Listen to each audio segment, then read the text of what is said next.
And depending how long it takes to get through, we may look at number 5 on here. I may have a third video for number 5. But some of this, you're probably asking the question, well, how do you know what to do where and when to do what and how to put what into who?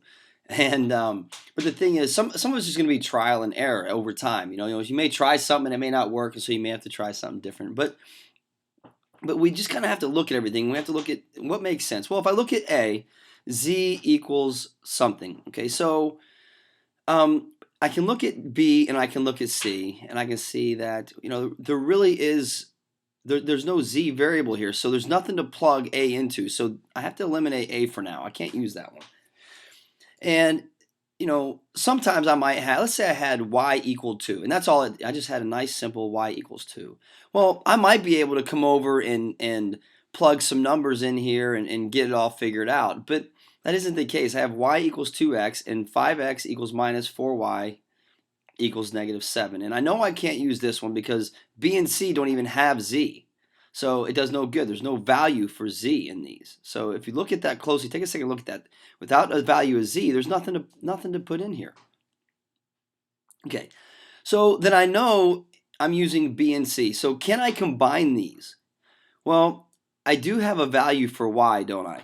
And that value is 2x plus x. So I could take this right here, this 2x plus x, and put it in here for y. So let's see how that would work. Let's come over here, and I'm going to write these just for a second so we can kind of see. I have y equals 2 plus x, right? That's my equation B. And I also have equation C, which is 5x minus 4y equals negative 7. So I could take all of this right here and plug it in to y right there. Let's see what happens if I do that. Okay, so I'm going to take 5x minus 4, and then I'm going to take all of this and I'm going to plug it in to y. So I'm going to say negative 4 times y, and what I'm doing is I'm plugging 2 plus x in for y, okay, equals, and here I have a negative 7. So equals negative 7.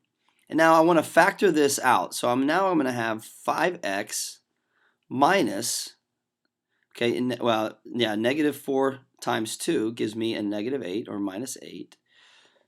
Then my negative times a positive gives me my negative, and then 4 times x gives me 4x. And all of that is going to be equal to negative 7. So now I want to take and look at combining like terms.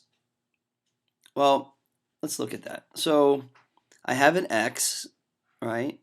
And then I look over here and I also have x. And remember, I always want to put my signs that are in front of my coefficient with it. So, and then I have my next like terms, which are negative 8 and negative 7. So if I want to get these combined, so I need to move 8 over. So I'm going to say plus 8, right, so that this cancels. And what I do to one side, I do to the other.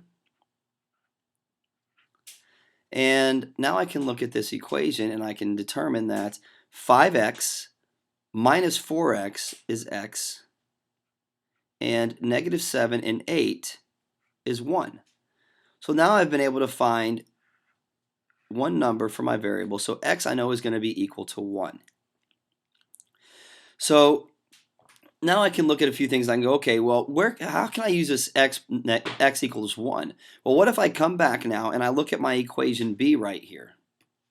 Okay, so what if I look at equation B? If I were to just put, because the whole thing is you can only have one unknown. Well, now that I know what x is, I can put 1 right here, and now I only have one unknown. So if I look at equation B, then I can say that y equals 2 plus x, and I've already determined over here that x equaled 1, right? Let me put it right here for now. X equaled 1, right? I determined that down here, see? So if that's the case, then I can say, well, y equals 2 plus 1. So then y must equal 3. Okay. So now, and I should have done this, I should have said this before, but I'm going to call this step 4 right here. Okay, I'm going to call this step 4. Okay, right there. So now I have determined that, all in all, I've determined that x equals 1.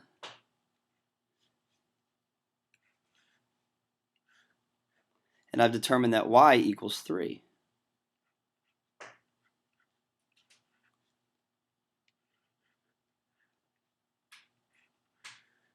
Okay, so with that, now I know what y is and I know what z is. So I've figured out what these two problems are. So now all that's left is to find z. Okay, because I still don't know what z equals yet. Okay, I don't know that yet. Okay, so what does z equal? Okay, got to find that. So let me take a moment and kind of coordinate, kind of block this all off.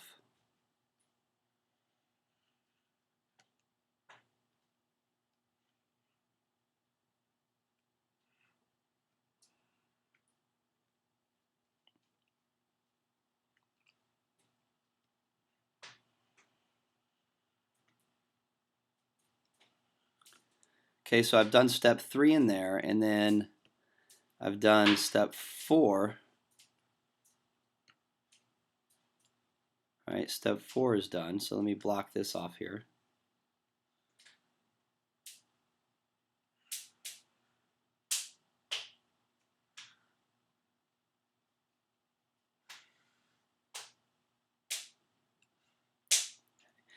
Now I'm going to take a look at step 5, and I'm going to finish the problem out right here. So let's take a look at step 5. So the only thing left now is equation A. And equation A says that z equals -3 minus 2x plus y. Okay, and again, this is step 5 right here.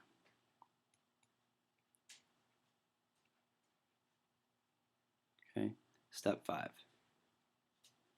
All right, well, x I've determined is 1. Okay, so I can plug 1 in right there. And y I have determined is 3. So I'll plug 3 in right here.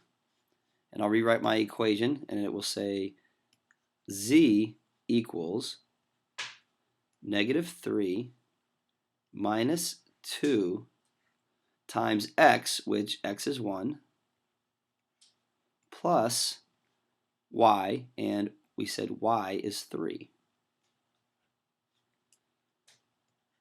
So then z is going to equal -3.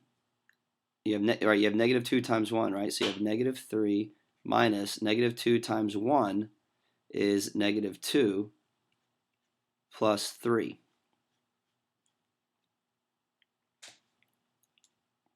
So finally, z equals -3 and -2 is a -5 plus a 3. Right? So -5 and -3 ends up being -2.